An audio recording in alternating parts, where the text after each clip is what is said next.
여러분, 지금 여러분의 계좌와 지갑은 안녕하십니까? 오늘 우리 경제와 시장을 관통하는 숫자들이 심상치 않습니다.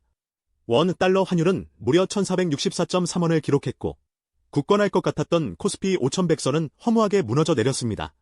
비트코인부터 금, 은까지 자산 시장 전반이 발작적인 변동성을 보이고 있죠.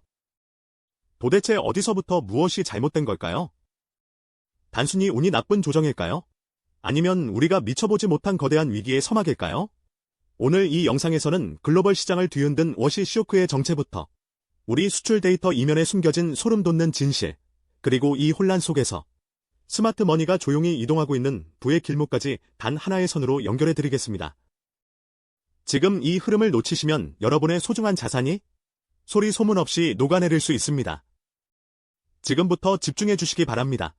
이 모든 대혼란의 시작점은 태평양 건너 미국, 정확히는 도널드 트럼프 대통령이 차기 연준 의장 후보로 지명한 케빈 워시라는 인물로부터 시작되었습니다.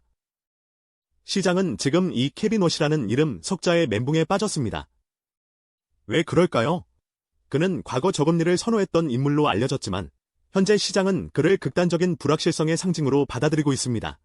그가 매파인지 비둘기파인지 월가조차 갈팡질팡하는 사이 시장의 본능적인 공포는 현금 확보로 이어졌습니다. 불확실성이 커지자 전 세계 자금들이 달러로 몰려들기 시작했고, 이는 곧바로 디레버리징, 즉 빚을 내서 투자했던 자산들을 일단 팔고 보는 현상으로 번졌습니다. 이 디레버리징의 파괴력은 상상을 초월했습니다. 전통적인 안전 자산이라 믿었던 금과 은마저 배신당했죠. 특히 은갑의 폭락은 시장에 엄청난 납입 효과를 불러왔습니다.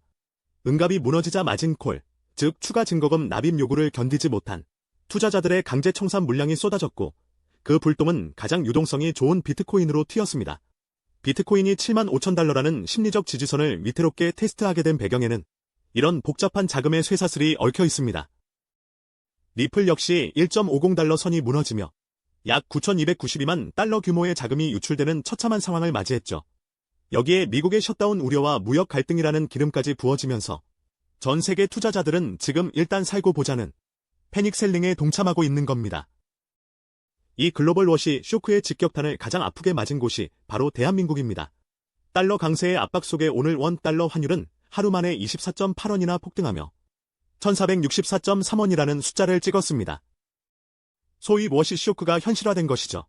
이 숫자는 단순히 환율이 올랐다는 의미를 넘어 우리 경제의 체력이 임계점에 도달했다는 사이렌과 같습니다. IMF 외환위기나 글로벌 금융위기 당시 우리가 목격했던 그 공포스러운 전조 증상들이 차트 위에 그대로 재현되고 있기 때문입니다. 그런데 이상한 점이 있습니다. 뉴스에서는 연일 수출 호황이다, 반도체 슈퍼사이클이다 라며 축배를 들어 올리고 있죠.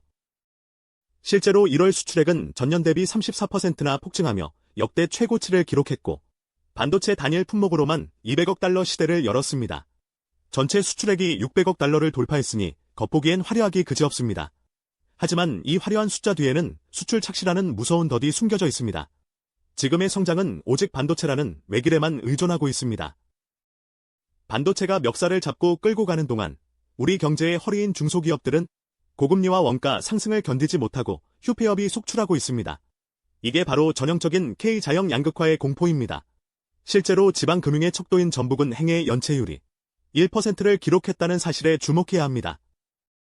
지방은행 연체율 1%는 고금리를 버티다 못한 서민들과 중소기업들이 이미 한계치에 도달했다는 명확한 증거입니다. 수출 대기업은 달러를 벌어들이지만 내수 시장은 돈맥경화로 피가 마르고 있는 형국이죠. 내수 시장의 현실은 더 처참합니다. 여러분 마트 가기 겁나시죠? 정부는 1월 물가 상승률이 2.1%로 안정적이라고 발표했지만 현장의 체감 온도는 전혀 다릅니다. 왜 그럴까요? 최근 검찰 조사 결과 밀가루와 설탕, 전기 같은 필수재 분야에서 무려 10조 원 규모의 가격 담합이 적발되었습니다. 우리가 낸 비싼 생활비 중 상당 부분이 기업들의 부당이득으로 흘러 들어갔다는 뜻입니다. 여기에 전남 지역을 휩쓴 이상기후로 인한 기후플레이션까지 겹치면서 농수산물 가격은 통제 불능 상태로 치닫고 있습니다.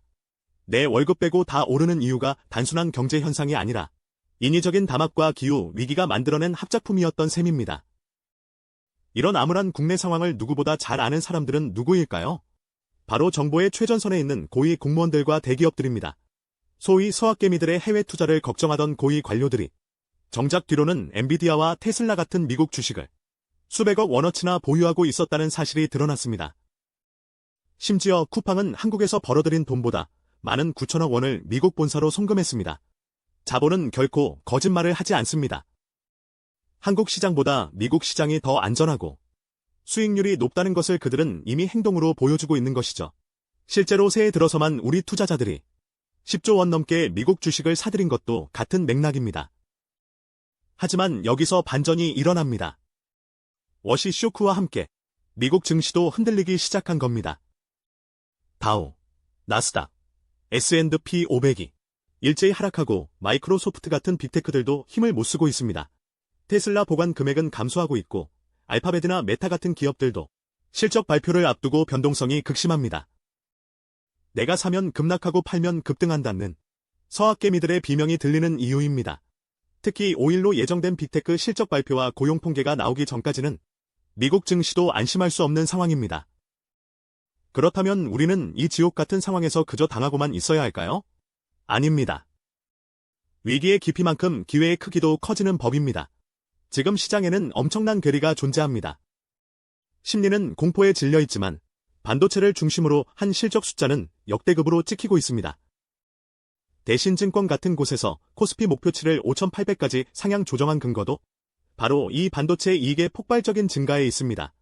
주가는 결국 실적을 따라갑니다. 지금의 하락은 펀더멘털의 훼손이 아니라 워시 쇼크라는 외부 변수와 정책적 노이즈가 만들어낸 일시적인 발작일 가능성이 높다는 뜻입니다. 여기에 우리 증시를 지탱할 강력한 구원 투수가 등판을 대기 중입니다. 정부가 무려 1,400조 원 규모의 연기금을 활용해 코스닥 시장 활성화를 추진하겠다고 발표했습니다. 코스닥 3000 시대를 열겠다는 이 강력한 의지는 시장이 무너지도록 방치하지 않겠다는 신호입니다.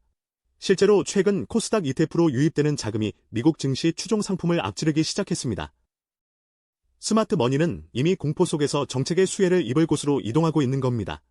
그렇다면 구체적으로 어떤 섹터를 봐야 할까요? 지금처럼 지수가 흔들릴 때는 철저하게 실적이 찍히는 각자 도생 종목에 집중해야 합니다. 첫 번째는 바이오입니다. 금리 인하 기대감이 살아있는 한 유전자 치료제와 분석 관련주인 엔젠바이오, 지시지놈 같은 기업들은 가장 탄력적으로 튀어오를 준비를 마쳤습니다. 막연한 기대감이 아니라 실제 흑자 전환에 성공하는 기업들이 나오고 있다는 점이 핵심입니다. 두 번째는 방산입니다. 산미금속 같은 방위산업 관련주가 강세를 보이는 이유는 명확합니다. 전 세계적인 지정학적 리스크가 해소되지 않는 한 방산은 실적과 명분을 모두 쥔 가장 확실한 피난처이기 때문입니다. 솔디펜스가 10억 원 규모의 자사주 취득을 공시한 것만 봐도 경영진의 자신감이 어느 정도인지 알 수 있죠. 세 번째는 AI 반도체의 숨은 강자들입니다. 이제는 삼성전자, 하이닉스만 볼 게 아니라 그 낙수 효과를 누릴 소부장 기업들을 찾아야 합니다. 특히 이런 다음 세대인 캡셀 시장을 선점하려는 네오셈 같은 기업들을 주목하십시오. 다만 실적 없이 기술력만 내세웠던 파두 사태를 잊어서는 안 됩니다. 숫자가 증명되지 않는 종목은 철저히 걸러내는 냉정함이 필요합니다. 놀라운 사실은 글로벌 시장에서도 이미 머니 무브가 시작됐다는 점입니다. 지난주 글로벌 ETF 자금 흐름을 보면 돈이 미국 주식에서 빠져나와 미국 이외의 주식으로 이동하고 있습니다. 특히 기술주가 폭락하는 와중에도 천연가스 ETF는 무려 21%나 급등했습니다. 스마트 머니는 이미 성장보다는 생존과 직결된 에너지, 그리고 너무 비싸진 미국 주식 대신 저평가된 국가들로 눈을 돌리고 있는 겁니다. 심지어 미중 무역 전쟁의 압박 속에서도 중국의 AI 반도체 기업들이 자국산 GPU 수요에 힘입어 사상 첫 흑자를 기록했다는 점은 시사하는 바가 큽니다.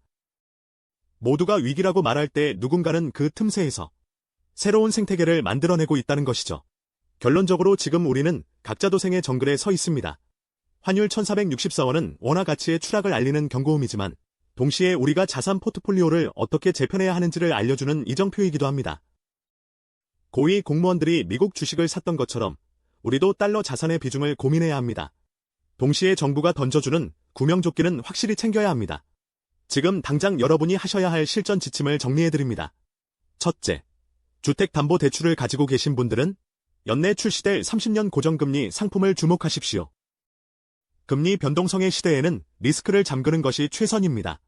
둘째, 자영업자분들은 K뱅크의 개인사업자 담보대출 대환 서비스를 통해 이금융권의 고금리 고통에서 반드시 벗어나십시오. 셋째, 정치권의 정책 변화를 읽어야 합니다. 상법 개정과 대미 투자법 처리, 그리고 이재명 대표가 언급한 설탕 부담금 논의는 향후 헬스케어나 대체 감미료 시장의 급등 기회를 암시하는 시그널이 될 수 있습니다. 마지막으로 가상자산 투자자라면 비트코인 7만 5천 달러 지지 여부를 생명선으로 삼으십시오. 여기가 뚫리면 추가 투매가 나올 수 있지만 반대로 지지한다면 강력한 반등의 발판이 될 것입니다. 여러분, 공포는 반응하는 것이 아니라 이용하는 것입니다. 지금의 하락은 영원한 붕괴가 아니라 과열된 시장이 숨을 고르고 새로운 주도주를 찾기 위한 진통 과정입니다. 케빈 워시의 입에서 어떤 말이 나오든 환율이 어디까지 치솟든 결국 돈은 수익이 나는 곳으로 흐르게 되어 있습니다. 오늘 제가 짚어드린 반도체 실적의 진실, 정책 자금의 향방, 그리고 글로벌 머니 무브의 흐름을 놓치지 마십시오. 남들이 공포에 질려 던질 때 냉정하게 데이터를 보고 저점에서 줍는 용기. 그 용기만이 여러분을 부의 추월 차선으로 안내할 것입니다. 오늘 준비한 내용은 여기까지입니다. 급변하는 시장 상황 속에서 여러분의 소중한 자산을 지키는데 조금이나마 도움이 되셨길 바랍니다. 시장의 변화를 가장 빠르고 정확하게 읽어내고 싶으시다면 구독과 좋아요, 알림 설정 부탁드립니다. 여러분의 성공 투자를 항상 응원하겠습니다. 감사합니다.